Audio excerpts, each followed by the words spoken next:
Hey, this is Heidi Dawson. If you love all things health and wellness and style of any kind, hang out here with me each week. I'm obsessed with never-ending improvement, and it's all in an effort to help each one of us live a wildly successful lifestyle. Subscribe today so you don't miss a thing. Hi guys, welcome to episode 119 of the Wildly Successful Lifestyle Podcast. So I wanted to start this week by saying, just in case you haven't heard this before, or just in case you haven't heard it today, or this week, or this month, or ever, that you're capable. You are capable of doing and having anything you dream. You just have to be willing to not give up. Now, I had a friend once that told me, Heidi, it's irresponsible to tell someone that they can do or be anything they want to be. Now, I asked her why she would say that, because I just don't believe that. Now, she said, because it isn't true. And I wonder if you guys think the same thing, or I wonder if you've even thought about that. Maybe you roll your eyes when you hear you can do or be anything you desire. If so, I plan on changing your mind about that today. Get ready.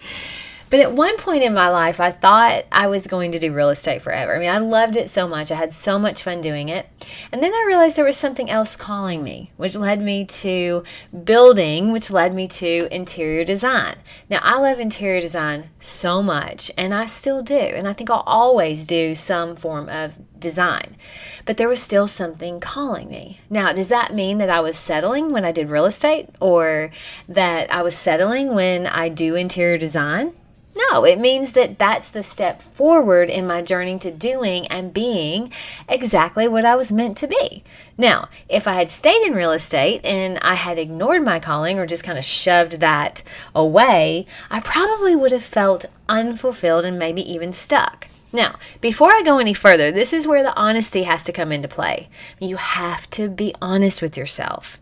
Do you have something else calling you? Are you settling right now? Maybe you're settling in one area and not in another. You have to be honest about that. No one knows the answer but you. And here's a hard question. Have you given up on your dreams because you're scared you won't ever reach them? Or are you afraid of what people will think if you try and fail? Well, let me just put something out there. I mean, which is worse? Having big dreams but never even trying to reach them, or having big dreams, going after them like your life depended on it, and even though that dream you originally thought you wanted may not happen, but along the way you found the dream that you were meant for. Let me give it to you this way. Take, for example, a young boy in junior high, and he loves football. He eats, drinks, and sleeps football. His dream is to play football professionally, so he works harder than everyone else. He's so good that he gets a scholarship to go to college, which he would not have been able to afford otherwise. But he realizes quickly he isn't big enough to go to the NFL. He's got a great education. He knows football like the back of his hand, and it turns into he becomes the best football coach ever, which is even more fulfilling than he could have ever imagined. Oh, and bonus, he doesn't have the injuries to go with a long-time NFL career. Just saying. Okay, so you see how that works. If you have a dream, then honestly, that dream is truly meant for you. Otherwise, you wouldn't have it. Now, that dream might be the catalyst that your ultimate destiny comes from. It doesn't mean if you're 5'10" and your dream is to play in the NBA, that ultimately you will. But maybe you end up coaching or being an umpire or owning a team. Your hard work and perseverance will pay off in the form it's supposed to. And it's never too late, and you are never too old to work towards something you love. I love the example of Colonel Sanders. He didn't start Kentucky Fried Chicken until he was 64. The McDonald's founder, Ray Kroc, he was 52 when he founded McDonald's. And Julia Child did not launch her first cookbook until she was 50. And that catapulted her career.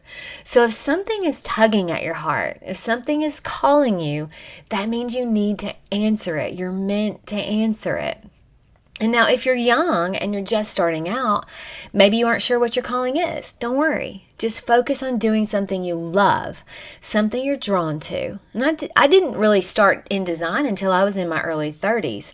And it was sort of a natural progression from real estate to building and then to design. But I did my best at every single job I had. And that's what you have to do too. Do your best and don't settle if you aren't happy. Now, you may have to try a few things before you realize what you love to do, but the key is to be happy along the way and do the very best at any job you have. Do the things you know are right for you, and the right things will fall into place. And it may take a minute, but everything you learn along the way is building that foundation for who you're meant to be. My little sister worked at a local restaurant. It was a high-end restaurant at the time, and the job taught her so much. I mean, it taught her timeliness. You had to be early or you were late. It taught her how to show up in a professional environment. They inspected each waiter every day, like they stood in front of them and checked them from head to toe. It also taught her she didn't want to be a B player because that puts you on the B team. And you didn't get the best shifts or the best tables when you're on the B team. It taught her to always bring her A game. Now, she progressed and brought her A game to every job after that, which led to her dream job, which she has now. The same can go for you. Always bring your A game. And make sure you're having fun along the way. I mean, it seems like somewhere along the way as we grew up, we were sold the idea that one vacation a year is enough and life isn't about having fun. I'm saying, don't wait until Friday to have fun. Do something fun and spontaneous on a Tuesday. Esther Hicks says, life is meant to be fun, and you are meant to satisfy your dreams. And I believe that with all of my heart.